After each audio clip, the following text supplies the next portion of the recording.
2023년 6월 27일 화요일. 안녕하세요, 오우입니다.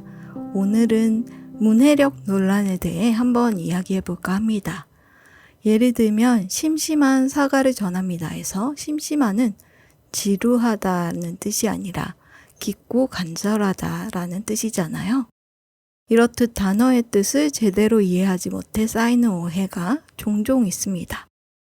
이런 오해를 두고 1020 세대가 책을 안 읽어서 그렇다거나 영상 매체나 문자를 많이 접하기 때문이라고 어휘력 부족을 원인으로 꼽는데요. 곰곰이 생각해보면 세대 간에 쓰는 말이 달라서인 것 같아요. 원래 어릴 때는 뉴스를 또 잘 안 보잖아요. 그래서 더욱 시사 상식을 접하기 어려울 수도 있고요. 그리고 3040 세대는 1020 세대가 쓰는 용어를 또 잘 모르잖아요. 이렇게 서로 자주 사용하는 어휘가 달라서 생기는 오해라고 생각해요. 게다가 갈수록 한자어 사용이 줄고 있잖아요. 한자어 사용은 세대가 거듭할수록 당연히 사용 빈도가 줄어들 것이고요. 그래서 요즘 법원의 판결 사례도 이해하기 쉽도록 한자어나 법 관련 용어의 사용을 줄이고 있잖아요. 얼마 전에 토스라는 브랜드에서 1,000원을 송금했습니다 라는 문구를 1,000원을 보냈습니다 라는 이해하기 쉬운 문구로 바꿨다고 해요. 이렇듯 많은 사람들이 사용하는 분야에서는 해석의 오해를 줄이고 이용의 평등성을 위해서 쉬운 말로 풀이하는 것도 중요한 것 같아요. 그렇다면 글을 쓰는 사람만 배려하면 될 문제라고 생각하기 쉽잖아요. 문해력은 과연 왜 필요한 걸까요? 문해력은 모든 분야를 이해하는데 기초가 됩니다. 수학과 과학 분야에도 전문 용어가 있잖아요. 문장의 맥락을 잘 파악해야 탁월한 질문을 할 수도 있고 정확한 답을 내릴 수 있어요. 기차에 1,000명이 타고 있다. 기차는 시속 110km로 달리고 있다. A에서 B까지의 거리는 1,500km이다. 기차는 A에서 5시에 출발한다. B에 도착하는 시간은 몇 시일까? 이런 조금 간단한 문제에도 문맥을 이해하려는 노력이 필요하죠. 그리고 문해력은 다양한 사람을 만나면서 소통하기 위한 도구가 됩니다. 서로 자란 문화가 조금씩 다르잖아요. 관심 있는 분야도 다르고요. 서로를 이해하기 위해서는 어느 정도의 문해력이 바탕이 되어야 원활한 의사소통이 가능합니다. 게다가 요즘 정보는 그야말로 빠르게 생산되고 변화하고 또 변질되기 쉽잖아요. 변질된 정보를 제대로 이해하고 받아들이기 위해서도 문해력이 필요해요. 디지털 리터러시, 디지털 문맹이라고도 하잖아요. 기계를 이해하는데도 문해력이 필요해요. 그런데 문해력을 갖추려면 책을 많이 읽는 수밖에 없다고 하잖아요.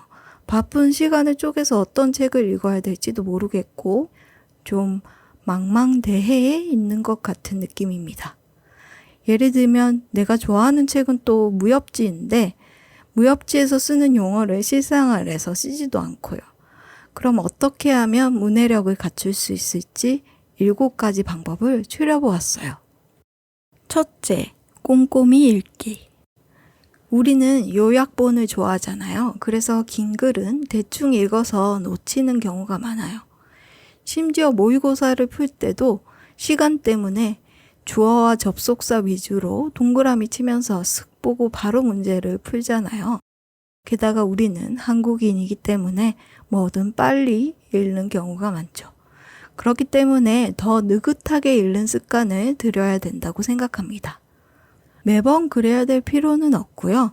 어떤 어려운 글, 예를 들면 계약서라던가 전공서적 이런 글들은 당연히 꼼꼼히 읽어보면 좋겠지요. 두 번째, 앞뒤 문장의 맥락을 파악하면서 읽기. 모르는 단어나 내가 아는 뜻과는 뭔가 다른 것 같은 단어를 만났을 경우에는 앞뒤 맥락에 따라서 단어의 뜻을 유추해 볼 수 있어요. 편집자는 작가의 작업실을 찾아가 상고초려하여 결국 작가의 계약을 따낼 수 있었다라는 문장이 있으면 찾아가와 따내다를 통해 상고초려가 뭔가 노력을 기울인다는 뜻인가 정도로 해석할 수 있겠죠. 상고초려는 인재를 맞아들이기 위하여 참을성 있게 노력함을 뜻합니다. 중국 삼국시대에 촉한의 유비가 난양에 응거하고 있던 제갈량의 초옥으로 3번이나 찾아간 데서 유래한다고 합니다. 3번째, 의심하기. 모르는 단어나 이 맥락에서 낯선 단어가 등장한다면 바로 문제 제기를 하는 것보다 이 단어는 다른 뜻이 있나 하고 한번 의심해 본다면 심심한 같은 사례는 안 생기겠지요? 4번째, 사전 찾아보기. 그냥 검색만 하면 되잖아요. 시리한테 물어봐도 되고요. 그때그때 스스슥 해버립시다. 5번째, 관심 분야의 언어 수집하기. 저는 1970년대부터 1990년대에 사용했던 단어에 관심이 많아서 조금 예전에 발간된 책을 찾아 읽고 단어를 수집하는 취미가 있는데요. 이것은 제가 작가로서 좋은 글을 쓰고 싶은 까닭도 있는 것 같아요. 자기 관심 분야의 단어를 먼저 수집하는 습관을 가진다면 전문 분야에 대해서 이야기할 때 뜻을 몰라 문장을 이해하지 못하는 경우는 없겠죠? 6번째, 처음 들어보는 언어 수집하기. 저는 회사원이 아니라서 요즘 회사에서 쓰는 용어는 잘 몰라요. 회사원인 친구를 만나서 듣는 새로운 단어가 있으면 혹시 나중에 도움될 수도 있으니 처음 들어보는 단어는 수집하려고 노력하는 편입니다. 특히 책을 읽을 때 어휘 부분을 따로 만들어서 처음 보는 단어는 꼭 메모를 하는 편이에요. 7번째는 뭐니 해도 독서입니다. 나 정말 책 읽기 싫어하는데 라고 생각하신다면 또 어떤 책을 읽어야 될지 모르신다면 어른의 문해력, 어른의 어휘력, 우리말 어감사전, 요즘 어른을 위한 최소한의 맞춤법 이런 책들이 있으니까요. 어휘나 문해력에 관한 책을 읽어보신다면 도움이 되실 것 같아요. 그리고 조금 어려운 책을 한번 읽는데 도전을 해보시고 나면 그 다음에 다른 책들은 조금 쉬워지는 경향이 있거든요. 그래서 약간 내 수준에는 조금 어려워 보인다라는 책을 조금 시간을 들여서 읽어보시는 것도 추천하는 편입니다. 자기 문해력이 어느 정도인지 궁금하신다면 아래에 링크를 남겨놓을 테니 시간 나실 때 한번 해보세요. 생각보다 쉽지는 않고요. 저도 몇 문제 틀렸습니다. 오랜만에 국어 모의고사 푸는 느낌이었어요. 성인용이 있고요. 초등학교 3학년부터 4, 5, 6학년, 중학교 1학년까지 나눠져 있으니까요. 아이들의 문해력을 테스트해 주는 것도 좋을 것 같아요. 참 아이들의 문해력을 높이는 데는 소리내어 읽기가 좋다고 해요. 부모님이 소리내어 읽어주시는 것도 좋고요. 아이가 직접 소리내어 책을 읽는 것도 좋다고 해요. 모르는 단어는 공부하기 전에 미리미리 체크해서 사전을 찾아보는 것도 도움이 되고요. 예를 들면 역사에 새로운 용어가 등장하잖아요. 노론, 소론, 탕평책, 붕당 정치 이런 용어의 뜻을 미리 알고 공부하면 공부도 더 재밌고 이해하기도 쉬워진다고 하네요. 공공의 분야에서는 평등한 언어의 사용이 단어를 이해하지 못해 생기는 정보 단절을 줄이는 방법이라고 생각해요.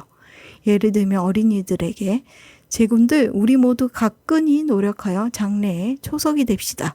이런 말은 상대를 배려하지 않고 시대를 거스르는 단어의 사용인 것 같아요.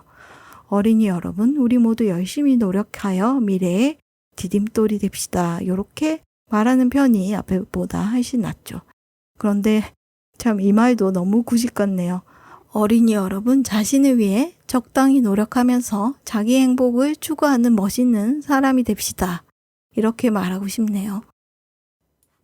그렇다고 소설가나 전문 분야의 책, 에세이 등에서 사용하는 어휘가 쉬워져야 되는 건 아닌 것 같아요. 작가는 다양한 언어를 구사하고 전달해야 할 의무가 있잖아요. 말이 죽지 않도록 오래 살려두는 것, 말맛을 살리는 것이 작가가 해야 할 일이기 때문에 이 부분에서는 쉬운 언어를 사용한다는 건 조금 다른 문제인 것 같아요.